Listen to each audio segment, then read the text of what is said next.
अनमोल वचन अखिल भारतीय संत मत सत्संग के संस्थापक और गृहस्थ में आनंद योग के जनक परम संत महात्मा परम पूज्य श्री यशपाल जी महाराज अर्थात परम पूज्य भाई साहब जी द्वारा प्रतिपादित इन अनमोल वचनों का पालन करना अति आवश्यक है। ये वचन हमारी गृहस्थ आध्यात्मिक साधना के लिए मूलभूत सिद्धांत हैं, जो इस प्रकार हैं। हम दुनिया की हर चीज की कीमत आंकते हैं, अपने मानव जीवन की कीमत भी जाने व परमात्मा की प्राप्ति हेतु साधना करें।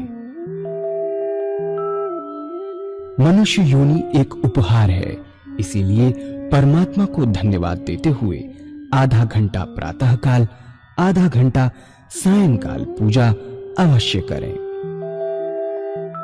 सत्संग, सतनाम व सद्गुरु को प्राथमिकता देते हुए इसी के आधार पर ध्यान योगाभ्यास अवश्य करें व गृहस्थ के कार्यों को परमात्मा का कार्य समझकर उसी की याद में संपन्न करें। हर समय ये ध्यान रहे कि गुरु कृपा द्वारा परमात्मा की पवित्र सत्ता का हमारी आत्मा में वास है, अतः मन में निरंतर अपने इष्ट देव का जाप करें। मान सम्मान की इच्छा ना करें व अपमान से दुखी ना हो। परमात्मा के अतिरिक्त किसी और का भय ना करें। दूसरों की बुराई न करें, न सुने, सत्य व मधुर बोलें, अश्लील शब्द मुंह से ना निकालें, सभी से नम्रतापूर्ण व सुंदर व्यवहार करें। धर्म पत्नी के अतिरिक्त अपने से बड़ी से माता जैसा, बराबर की से बहन जैसा व छोटी से पुत्री जैसा व्यवहार करें। सांसारिक जीवन यापन की आवश्यकताएं अंतहीन हैं, इसलिए अधिक से अधिक समय सत्संग में व धन परोपकार में खर्च करें। याद रखें, न स्त्री माया है, न धन दौलत, न ही परिवार। माया वह है जो हृदय को परमात्मा से दूर हटा दे। अतः निरंतर सत्संग और सद्गुरु की शरण में रहने का प्रयास करें। भोजन अपने इष्ट को अर्पण कर प्रसाद रूप में परमात्मा की याद में करें।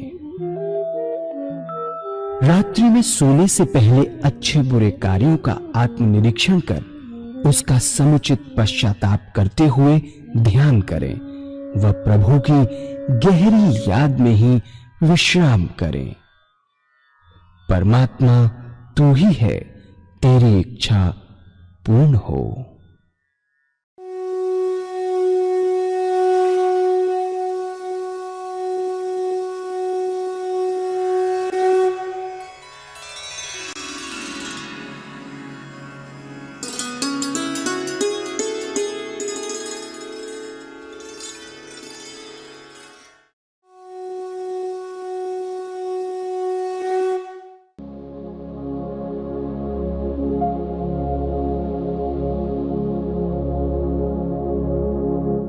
जय सद्गुरुदेव जय पद शरणम श्री स्वरूप चरणों शरणम। जय सद्गुरुदेव जय पद शरणम श्री स्वरूप चरणों शरणम। पूजनीय माता और बंधुओं, अब तक हमने 2 स्टेप अपने बनाए, 16 घंटे आपके अपने हो गए, बहुत सुंदर। अब थोड़ा आगे चलते हैं। 16 के 24 कैसे बनाए? निरंतर ईश्वर की याद और दुनिया के काम भी चलते रहे। ये साधन सरल है। सेकंड थोड़ा टिपिकल है, ये बहुत सरल साधन है, पर जिसके 16 घंटे बन गए वही बनाए। क्या है? हमें स्टेप बाय स्टेप चलेंगे तो बहुत आसानी से अपने रास्ते को पार कर पाएंगे। पहले 8 घंटे अपने बनाए, जब उसमें कॉन्फिडेंस आ जाए तो 8 के 16 पर स्टेप आउट करें। जब उसमें भी कॉन्फिडेंस आ जाए कि हो गया, चलते फिरते खाते पीते सोते जागते याद बनी रहती है, तो अब थर्ड स्टेप पर आए। जब बुद्धि का कार्य सामने आए, क्या है ये साधन? जब भी कोई काम करने बैठे उसे अपने इष्ट देव के अर्पण कर दीजिए। क्या कि हे प्रभु आप कीजिए, मैं नहीं कर सकता। उसके बाद उसमें लग जाइए, समझिए वह कर रहा है, मैं उसके हाथ का केवल एक यंत्र हूं। ऐसी धारणा बनाकर इस काम को कीजिए। जब कार्य समाप्त हो जाए तो उसको अर्पण कर दीजिए कि प्रभु आपने किया, मैंने नहीं किया। ये साधन बहुत सरल है।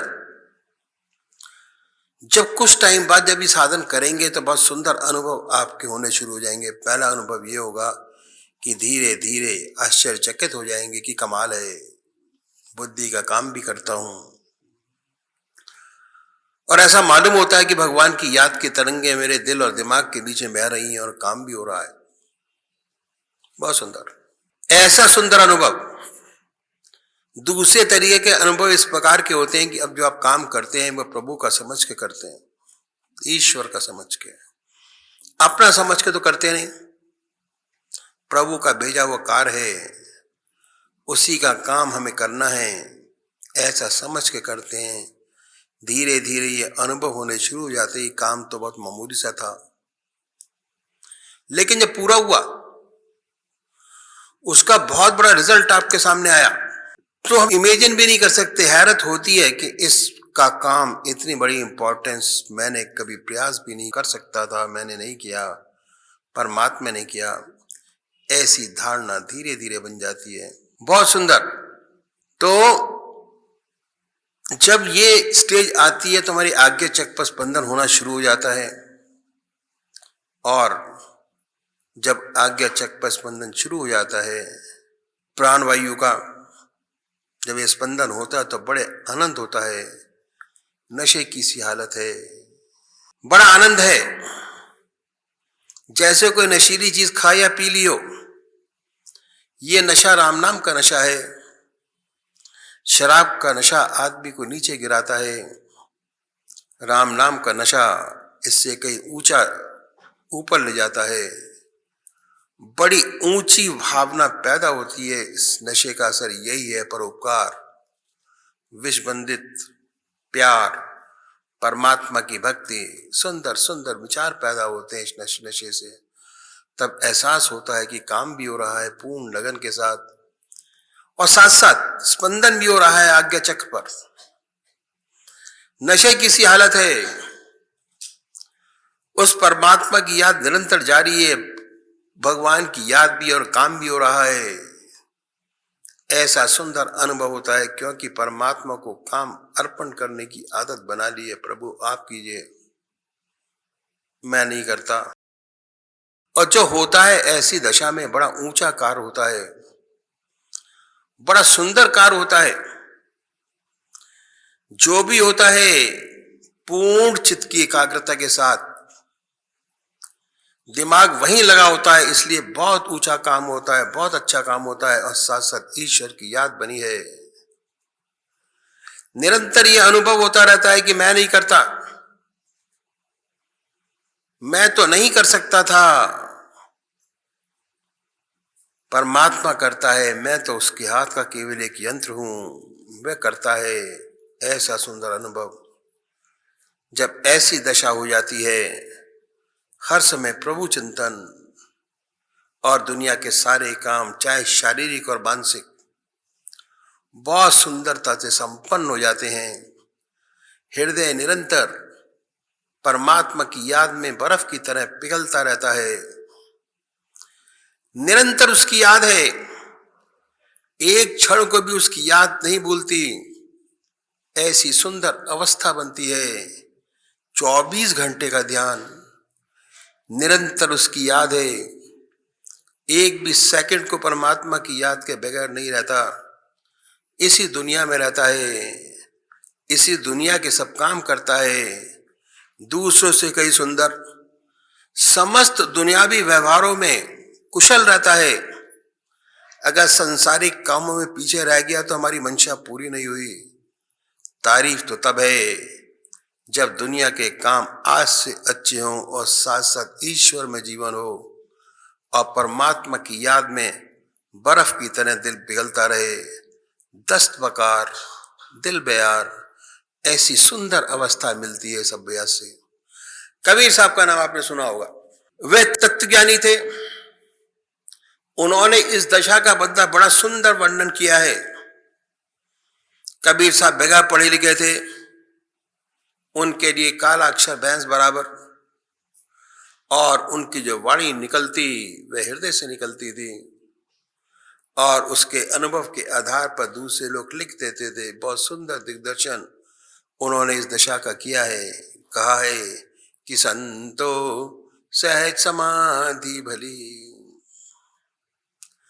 कि संतो सहज समाधि भली। इस दशा को सहज समाधि कहा है।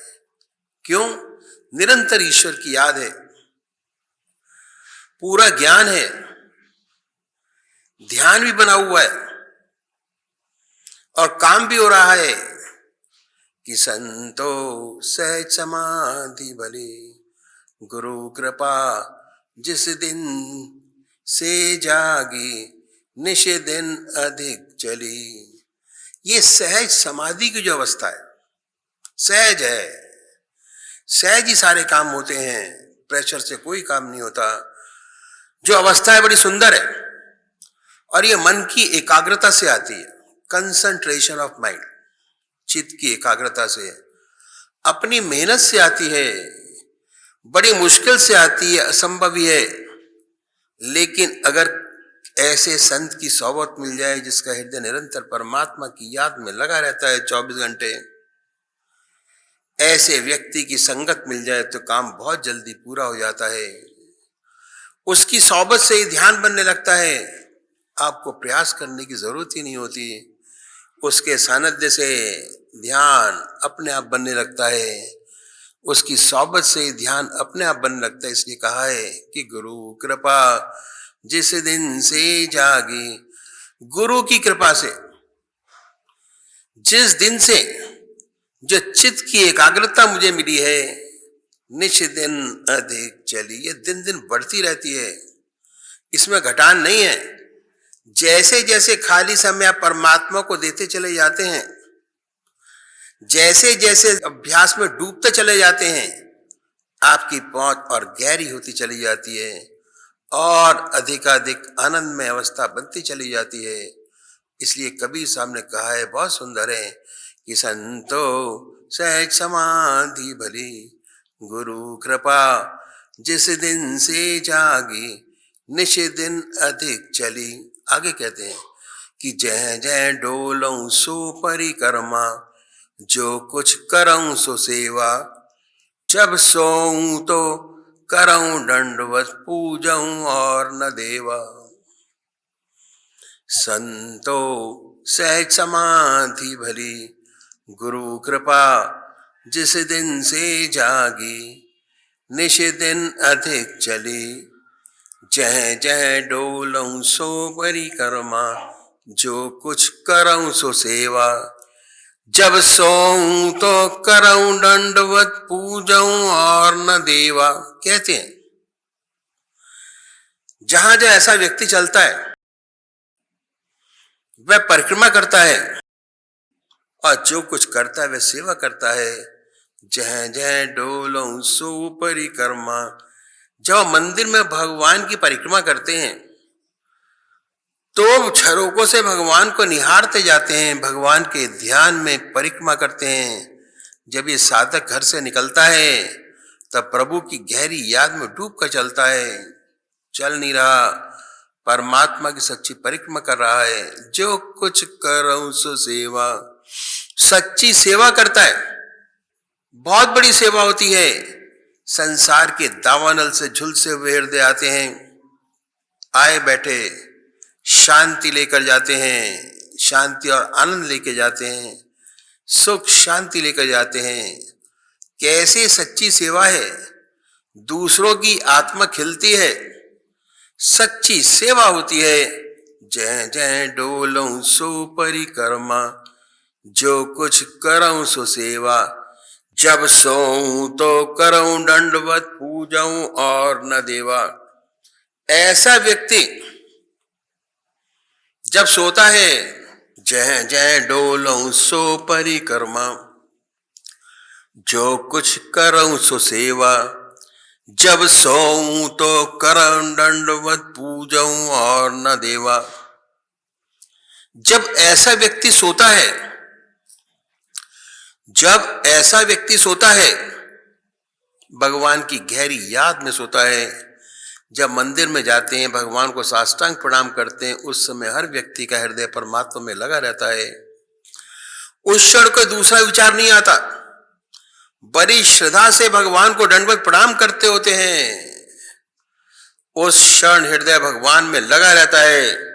इस साधक का हृदय जब सोता है, परमात्मा की गहरी याद में डूबा होता है। वह सो नहीं रहा, परमात्मा को दंडवत प्रणाम कर रहा है।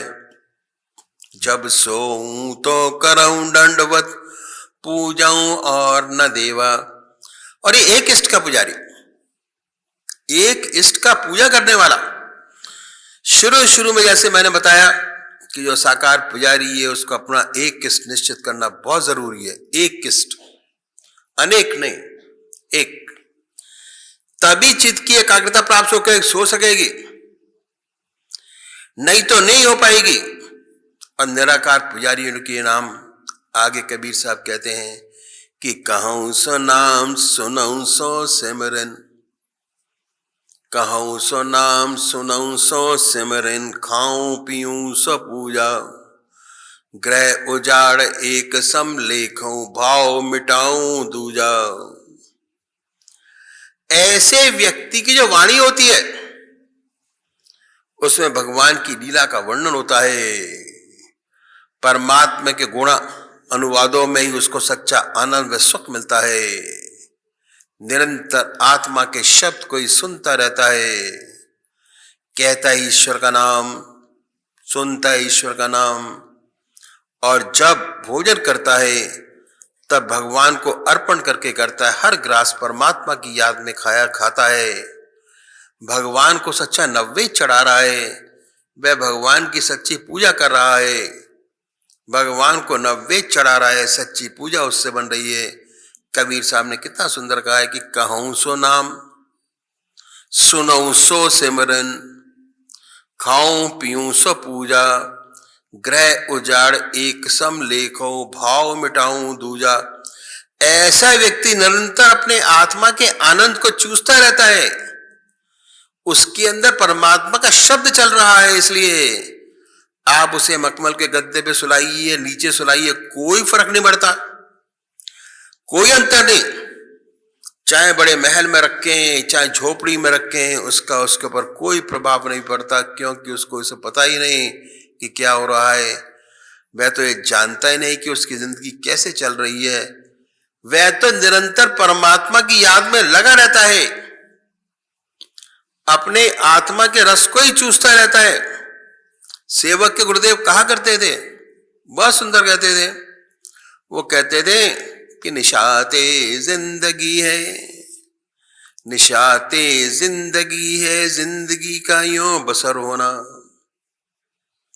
निशाते जिंदगी है, जिंदगी का यूं बसर होना। निशाते जिंदगी में जिंदगी से बेखबर होना। निशाते जिंदगी है, जिंदगी का यूं बसर होना। निशाते जिंदगी में जिंदगी से बेखबर होना। सबसे ऊंची जिंदगी है।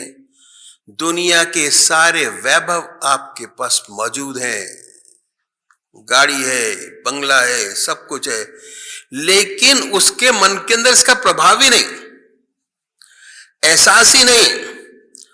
उस सब वैभवों का एहसास रत्ती भर नहीं। उसका हृदय निरंतर अपने आत्मा के रस को चूसता रहता है। उसका मन तो आपकी आत्मा में लगा रहता है, उसी के आनंद को निरंतर रहता है। यही है सच्ची जिंदगी कि ग्रह उजाड़ एक सम लेखूं, भाव मिटाऊं दूजा। एक बात और, सेवक ने बताई कि गीता में साधन की दृष्टि से 4 विशेष बात है। पहला, आहार की शुद्धि, जिसके बारे में बहुत डिटेल में आपको बताया गया। दूसरा, विहार की शुद्धि, बहुत डिटेल बताया गया। तीसरा, अभ्यास, जब से शुरू किया आज तक वो अभ्यास ही करते चले आ रहे हैं हर चीज का। चौथा, वैराग। वैराग का मतलब हम लोग गलत समझते हैं। वैराग का मतलब समझते हैं कि घर बार छोड़ दे, बीवी बच्चे छोड़ दे, धन दौलत छोड़ दे, जंगल में जाके बैठ जाए, उसे हम वैरागी कहते हैं। वास्तव में वैरागी नहीं है, त्यागी है। उसने हर चीज का त्याग कर दिया। वास्तव में वैरागी कौन है? सच्चा वैरागी वो है जिसके हृदय में परमात्मा की गहरी याद है, चाहे वो घर में है, चाहे वो जंगल में है। सिवा उसके उसका मन इधर उधर नहीं जाता। जब आप पूजा में बैठते हैं और सच्ची पूजा आपसे बनती है तो आपका चित्त परमात्मा में एकाग्र हो जाता है, दूसरे विचार नहीं आते। जितने समय आपकी ऐसी अवस्था है उतने समय आपसे बड़ा कोई वैरागी नहीं परमात्मा के समीप है। जब परमात्मा के समीप हैं तो माया और संसार से दूर हैं। यही अवस्था आपकी बढ़ती चली जाए। धीरे धीरे हर समय ऐसी स्थिति आपकी बनने लगे कि निरंतर प्रभु की याद हृदय में डूबा रहे। कोई काम आया, उस प्रभु का काम प्रभु की याद में किया जा रहा है। काम खत्म हुआ, उसको अर्पण है, उसकी याद बनी है, एहसास है ईश्वर की याद बनी हुई। तो आपसे बड़ा कोई वैरागी नहीं। सच्चे वैरागी आप हो। इसी दुनिया में है, इसी दुनिया में, इसी संसार में, ग्रस्त के अंदर, लेकिन दुनिया की वस्तु आपको छुएगी नहीं। यही है वैराग। और वैराग आता है अभ्यास से, त्याग से वैराग नहीं आता। वैराग आता है अभ्यास से। जो समस्त साधन करने की पद्धति आपको बतलाई कि कैसे भोजन करें, कैसे सोएं, कैसे दातन करें, कैसे कुल्ला करें, कैसे मंजन करें, कैसे स्नान करें, कैसे ईश्वर की याद निरंतर बनाए रखें।